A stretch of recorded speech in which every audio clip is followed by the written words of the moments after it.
Hello guys and welcome in a new video. In this video I'm going to talk about how you can actually boost your serotonin levels, okay? And this image you can already see that there is basically an image of the action of serotonin on the brain and also on the gut and how the brain and the gut they're basically connected.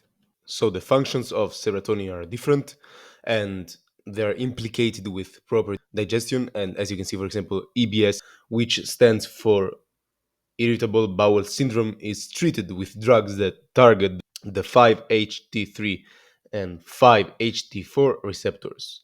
Also, guys, delay of ejaculation. SSRIs can be used for this, although I do not recommend them because sometimes when people use SSRIs, which are selective serotonin reuptake inhibitors, they can actually cause problems with erection and possibly also increasing the prolactin levels, which is not good because when you have a high prolactin as a consequence, you tend to lower testosterone and it's more difficult to get an erection.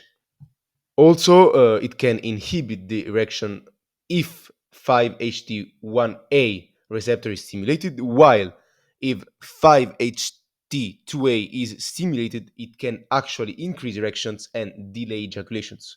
So, what you will be looking for is actually the basically stimulation of the 5-HT2A preferably, so it has a positive effect on erections. And also, serotonin is associated with improving depression symptoms. Okay, and here there is basically an image of how SSRIs work. Okay, and as you can see, drugs called SSRIs raise serotonin levels in the brain, but their value as antidepressants may not stem from this effect.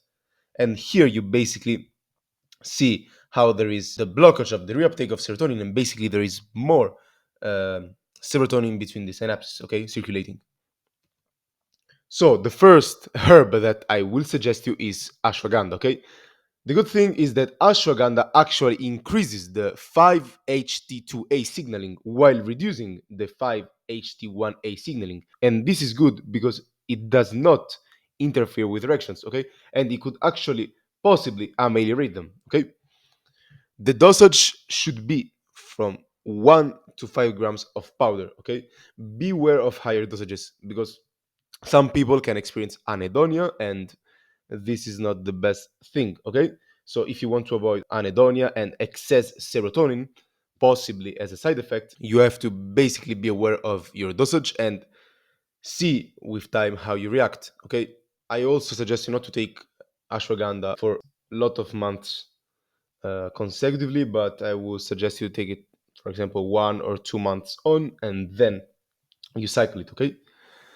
And the biggest effect of ashwagandha is actually the reduction in cortisol and also increase in testosterone, okay?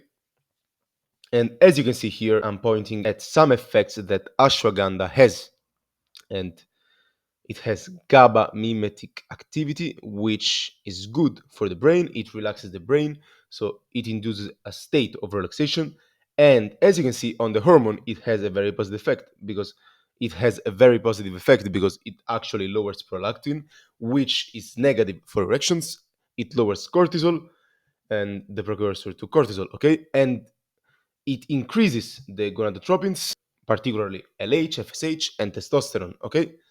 And as a consequence, we have improved male fertility. Okay, so try ashwagandha, but do not overdo it. Next, guys, is Rhodiola rosea. I don't love this plant because it increases the 5-HT1A signaling, and this is not good for erections and ejaculations.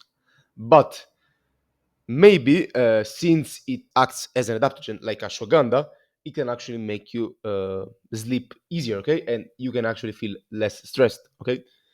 So it actually enhances serotonin levels and you basically feel less stressed. And here you can see that after nicotine administration, there is this release of serotonin in the synapses. And then when there is this withdrawal, serotonin basically is less and less. And then when uh, rhodiola rosea was took As a consequence, there was actually again serotonin in the system. Okay, so this shows that actually rhodiola rosea increases serotonin levels. Okay, I would suggest you to take max 600 milligrams a day, but you have to see how you react, of course.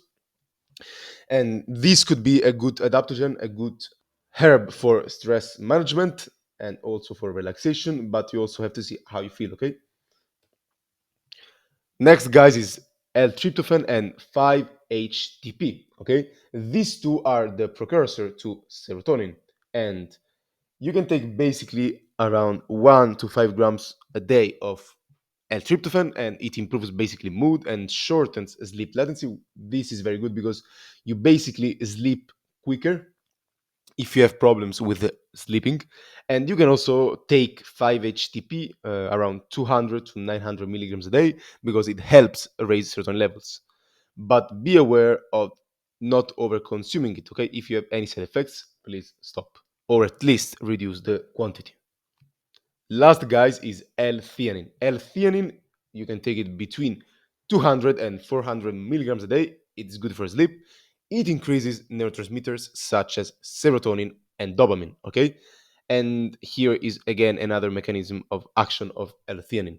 I also want to say that serotonin could actually be inhibiting your REM sleep, but at the same time, it seems like it promotes the act of sleep. So when you take serotonin, you could basically sleep quicker, okay? And it is also associated with a better slow wave sleep, okay? So the research is a bit conflicting here, but what you can actually do is basically try and consume one of the supplements, or maybe if you want two supplements. But I think that by taking, for example, ashwagandha or rhodiola, or maybe even L-tryptophan and ashwagandha, or rhodiola with ashwagandha, for example, you will basically feel better.